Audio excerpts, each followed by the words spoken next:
नमस्कार, पंढरपूर पीपल्समध्ये सरसे स्वागत। सध्या रक्षाबंधनाला अवघे काही दिवस राहिलेले आहेत। रक्षाबंधनाची तयारी सुरू आहे। सध्या आपण एका व्यापाऱ्यापाशी आलेलो आहोत की मार्केटमध्ये कोणत्या कोणत्या पद्धतीच्या नवीन राख्या आलेल्या आहेत। काय सांगतो, रक्षाबंधनाला काही दिवस राहिलेले आहेत, काय म्हणते मार्केट? रक्षाबंधनाला काही दिवस राहिलेले आहेत आणि मार्केट सध्या इतकं शांत आहे। ऑनलाईन खरेदीमुळे पूर्णपणे बाजार शांत आहे।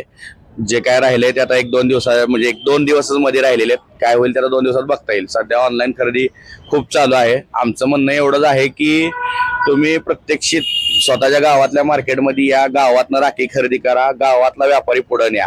ऑनलाईन खरेदी करू नका, फसव्या व्यवहारापासून सावधान राहा।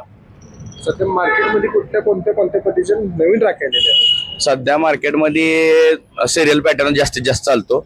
सिरियलमध्ये गुंपलेली राखी, नाजूक पॅन्डेल अशा पद्धतीच्या राख्या आहेत। त्याच आयटम सध्या चालतात। जुने आयटम पूर्णपणे बंद झालेत पारंपरिक।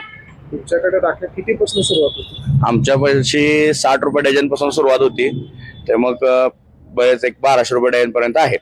ऑनलाईनचा फटका कशा पद्धतीने तुमच्या मार्केटमध्ये कसा बसलेला आहे?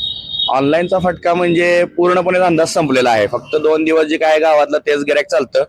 अगोदर जे आम्हाला रोजचे म्हणजे समजा जे काय व्हायचं त्याच्या आता आम्हाला 10% सुद्धा म्हणजे धंदा नाहीये। पहिले का 20-20 हजार रुपये आम्हाला पर डे यायचा, आता आम्ही एवढं मोठं शॉप लावून एवढा खर्च करून 3000 आणि 4000 रुपये रोजचे म्हणजे बघतोय। सध्याची परिस्थिती ही आहे। ऑनलाईन मुळे तुमचं नुकसान होतं? ऑनलाईन मुळे आमचं नुकसान होतंय, पण माझं म्हणणं असं आहे की गावात येऊन तुम्ही गावातल्या दुकानातनं राखी खरेदी करा।